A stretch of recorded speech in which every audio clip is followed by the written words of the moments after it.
Hey YouTubers, I wanted to do a video about the porting process on this Melling 10296.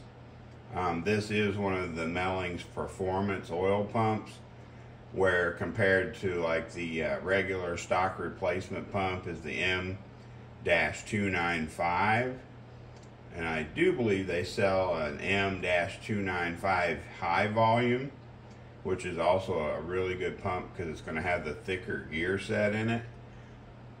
What I wanted to do today was just point out some of the work I've done on this oil pump, why I did it, and point out a few little areas that I feel is kind of a casting irregularities. There's issues where there was a little bit of porosity, but it's not structural. It's not going to influence the performance of the pump. It's just a purely cosmetic issue. Okay guys, this is a little bit tough to do, holding it and talking at the same time. But when you look at the entry where your pickup tube bolts to the pump, the first thing I want people to understand is inside this area there is a step. Like you have your face, you have a bevel to help you get your O-ring started down in the bore, but that first step down inside, you never touch it. You don't mess with it. If it has any burrs on it, smooth those out, but leave the step unmodified, because you want as much of that little step in there as you can to seal your O-ring. Now, what a lot of people don't understand is when you bolt your pickup tube to your oil pump, the end of the tube actually protrudes through this hole a fair amount, not a ton. So when you're porting your pump, or if you're choosing to work your pump, the work you do on the inlet side might be 15% of your modification or your upgrade to helping it flow more efficiently.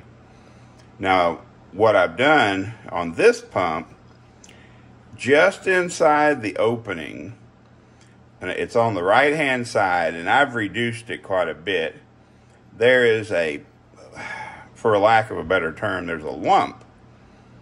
Like they put that lump in there to help direct oil into the gears and away from the right side of the entry for some reason. Now, I'm not an engineer, nor do I pretend to be, but my goal when I clean up these pumps is to just get rid of casting flash, irregularities, smooth the surface texture, to just promote a good, clean, wet flow in and most importantly out of the pump. So on this pump, it had, it's hard to show now because keep in mind I only got one hand that I can do this with.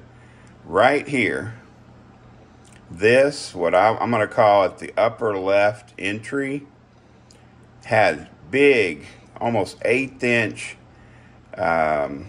like casting flash, where after the machining process, it just left a really rough raised casting flash in this upper right entry. I'm sorry, upper left entry into the cavity. So when I flip this over here in a second, you'll be able to see where I've completely removed all that casting flash and transitioned it into that interior wall. Now when I flip it over, what I want you, hopefully you'll be able to see, I don't know if that, see, okay, there we go. But that's deep, like that's into the casting, and you're not going to gain anything by digging that all out. Basically what I've done is removed all that casting flash, contoured and blended that area into that wall, and then the entry on the inside, think of the big hole, you radius that edge all the way around. The top let me point to it real quick. This top area up here, factory or as casted or as delivered, I guess you could say, has a very sharp edge to it. Sharp edges are never your friend when it comes to air or wet flow. So I've radiused that entire opening, removed casting flash over here, and I'll get in close so you can see that porosity. You see that dark line? That's part of that porosity that was, in this casting, which I'd never seen before in the M295 pumps, because that's the majority of what I've worked on. It's very odd to see, but basically just cleaning up the casting, blending and making a more ergonomic, transition, a smoother transition into the pump cavity. Now, like I said, on the inlet part, it is literally, I would say 15%, not more than 20% of your upgrades on most pumps. Now, on this particular pump, because it had that really big, oh gosh, I bet it was 3/4 of an inch long area where it was definitely going to cause turbulence and restrict inlet flow into the pump cavity. That removal of that material over here, sorry guys, I could point with my pointer, but removing all this material that was causing that restriction in this area, that's where we've really picked up some benefits. On the other side of the pump, this is the business, what I call the business side. This is the side of the pump a lot of people forget about. And it's hard to show, and I apologize. Basically, what I do on the other side, the outlet side of your pump cavity, is I will make this opening from the pump cavity to the outlet bigger. And I use my calibrated pinky, because that's what I use when I'm reaching down in this outlet port. I know based on my pinky where I'm at and how much work I need to do. But on this side of the pump, what I do is I clean this wall of all casting flash. Now below the outlet hole, of course, we had some more of that porosity. I got that all smoothed out, smooth to the touch. But I make this opening bigger, and I move it all the way over to where it blends seamlessly to this outside wall. And hopefully I'll be able to show you this.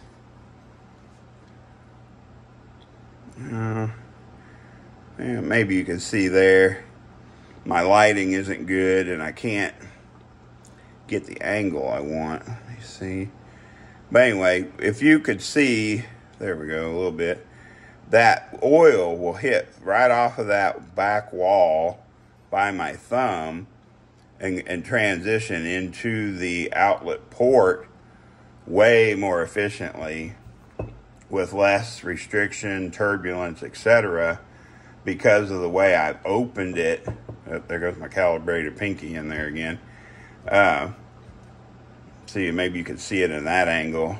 There's way easier passage, we'll call it, from the pump cavity to the outlet port. And then if you could, I know you're not going to be able to see it like I want you to, but if you look down through there, it's perfectly smooth. The outlet, the port from the pump cavity to the engine block is perfectly smooth. I've removed all the little steps that are inside the port factory. I've re-radiused the short turn as it goes from the outlet port into the block. Everything has been re-radiused, took all the ridges out. So that is what I do to these pumps to improve the wet flow. Now, as far as pressure goes, generally I shim the factory spring 100 thousandths to end up with a 70-pound pump. Now, when you buy some of these performance pumps, it's going to come with 3 springs. it's going to have the factory original, like what they call the 60-pound spring. They're going to have a 70-pound spring, and then they also offer and send out a COPO, C-O-P-O, COPO 75 plus pound relief spring. Okay. Now, when I set them up, I try to set them up for what the RPM the builder or user is going to run in their engine, because a lot of people have never heard this rule of thumb. When you build your engine, two things that need to be considered. Your max engine RPM, you want to have 10 pounds of oil pressure for every 1,000 RPMs your engine turns. Now, you can fudge that a hair and go down to 8 pounds of oil pressure per 1,000 engine RPM. That's if you're really trying to cut as much parasitic loss as you can out of your engine. But a safe rule of thumb is that 10 pounds per 1,000 RPM. You don't want to go much over a 70-pound pump. But remember, when you start exceeding 70 pounds, maybe even, yeah, I'm going to say 70 pounds, you're going to need, because there's another rule of thumb, because you know there's always another one.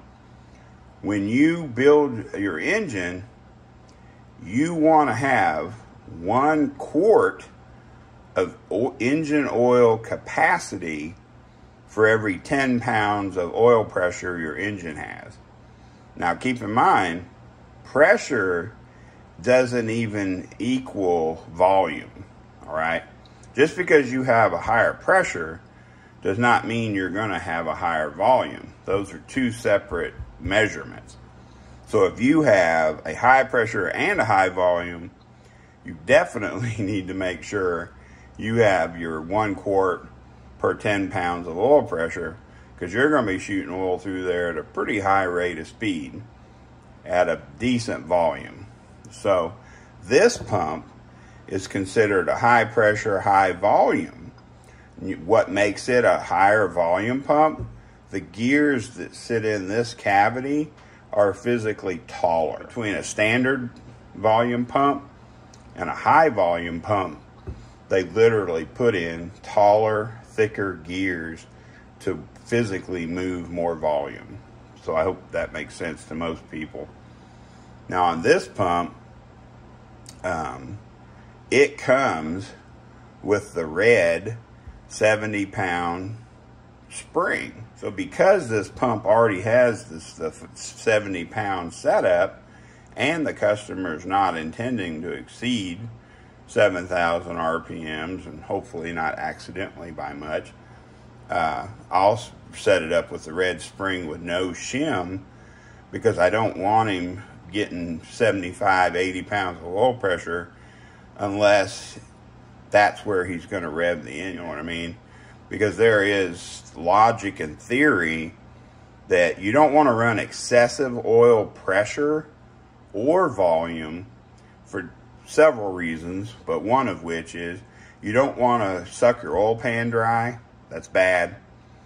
You don't want to wash your bearings. If you have, see, that's, I don't want to get off track, but when you build your engine, the bearing clearance that you set in your engine will also determine how much oil you need, how much volume, how much pressure. It will even dictate what viscosity of engine oil you need to run. So rather than get off track, because I know a lot of people aren't watching this video to talk about engine oil and bearing clearances, I just want everybody to know I'm improving the wet flow characteristics of this pump. Vastly improving the area from the pump cavity into the engine block, and we're going to set it up for a 70-pound operation, and it should be a good fit for the customer. So I'm glad that, you know, this was worked. I'm going to call it blueprinted. You know, we've cleaned it up, made it a little bit better, and we're going to seal this plug appropriately and get it tight. So anyway, if you have any questions, please hit up the comments. I'm going to probably do one more final wash on this, blow it out, check the pressure relief bore, because that's where the stuff tries to hide. And we'll get this thing boxed up and sent out towards California. And hopefully we'll be able to get that engine running, making some good power. So thanks for watching. Please like, subscribe, and share.